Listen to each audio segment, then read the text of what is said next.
Hi everyone, I'm Amy Lee Miller, and this video is about getting out of our comfort zone and doing what I like to call leaning in. This video is also dedicated to Mike. More on that later. Have you ever noticed that often the best things happen to us when we have no idea what's going to happen next? If we constantly stay with what we know, how are we ever going to then be able to achieve maybe things we haven't even dreamed of yet? If there is a force that's greater than us, isn't it possible that that force can also provide bigger things for us than even we can imagine? So lately, I've been doing what I like to call leaning into situations that normally might make me uncomfortable.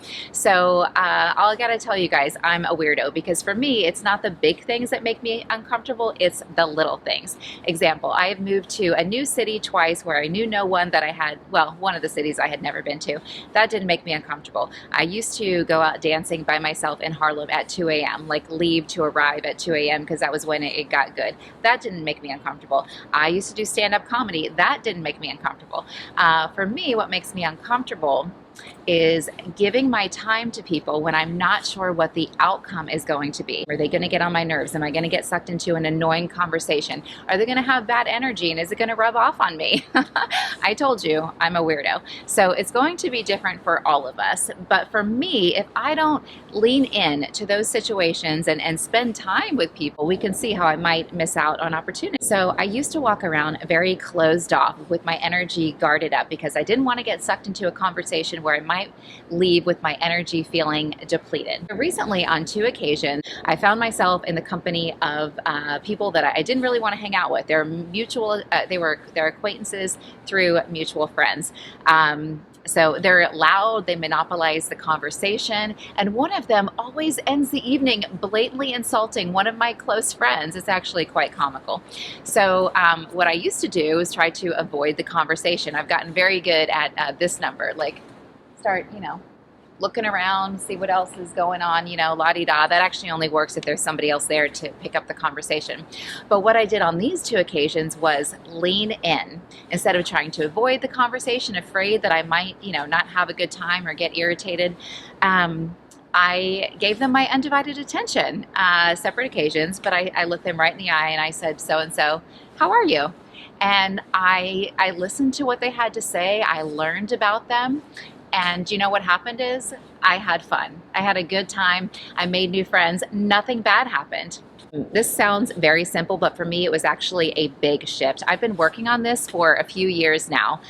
So we all have past experiences that can trigger present pain, and I was able to change this fear-based pattern because I made myself uncomfortable. I did the action that would normally trigger something uncomfortable, and the result was different. If we change how we feel presently from a past trigger, then eventually what happens is we no longer feel that trigger. It's really cool. Now that I've been able to change this fear-based pattern, I wonder what opportunities it will open up for me.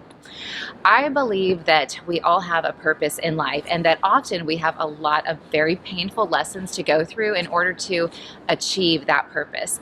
And these challenges are often so hard that most of us won't do it. And that's no judgment. It's just true.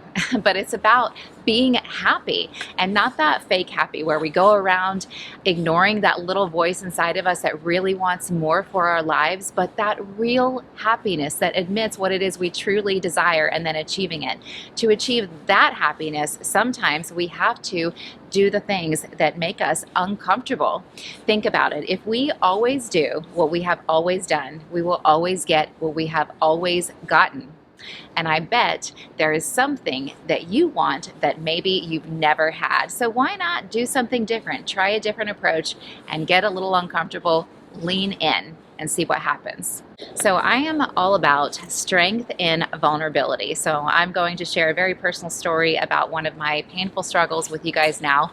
So one of my personal struggles that I have had in life is romantic relationships. Why? I know why, but that is maybe for another video. So there was a time where I was so afraid, so fear-based of getting hurt that I would push people away, sometimes really good people. And one of those people was Mike. So Mike had such a big heart, really, really good person, was very sweet, funny. Everybody loved him, and he wanted to be in a relationship with me. And I kept pushing, pushing, pushing. And, you know, he was strong because he allowed himself to be vulnerable to me and honest about his feelings. And one time he said something so beautiful, I'll never forget it. He said, I want to hang out with you today and tomorrow and the next day, but you don't want that, do you? And that was when I said, you know, okay, we can do this. And we dated for 2 years, and it was very challenging because I pushed, fear-based arguments about, you know, nothing, until finally I pushed him away. And that was the hardest breakup. Actually, not even the hardest breakup. That was the overcoming the pain from that breakup was actually the hardest thing that I've overcome in my entire life. And I knew that it was going to be that hard because I knew how significant that love and that relationship was at the time. And I was right because that was a really long time ago. But I haven't had that sense where I felt, you know, that loved and that comforted, where it was like an equal feeling, you know, for each other from somebody who allowed himself to be vulnerable to me. Sometimes even now I will have a dream about Mike and I will wake up feeling so loved and so comforted, and exactly how I felt with him when I would let my guard down, you know, and let myself be loved years ago. It feels like just yesterday. And then I'm reminded what real love feels like because I forget sometimes. So anyway, what happened with Mike was he married the woman that he dated right after me, a really good woman. And, you know, I was never jealous or envious, although it hurt a lot. That's just, you know, not my nature. I was happy, you know, that he was happy, but it hurt. And then they had a baby, and oh my goodness, that hurt because I was like, oh, now he's really never coming back. And when I thought it couldn't hurt anymore, he got very sick and he passed away. And that was the deepest hurt. What's my point? You know, I'm not saying that necessarily if I would have been different back then that things would have worked out for Mike and I. We were both very young. We had a lot of growing to do still.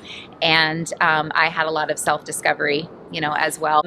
But the times when I let my guard down and let us just, you know, love each other, and I didn't, you know, fight it, we were happy. And I did bring a lot of unnecessary pain to that relationship because of my, you know, fear-based actions at the time. There is so much fear in this world and in all of us. And while it is human nature, it's not our best nature. Is there something that you're doing or not doing out of fear? And what could that be holding you back from? You could just decide to lean in to what makes you feel uncomfortable and find yourself feeling more comfortable than you've ever been. I'm Amy Lee Miller. Yes, you can.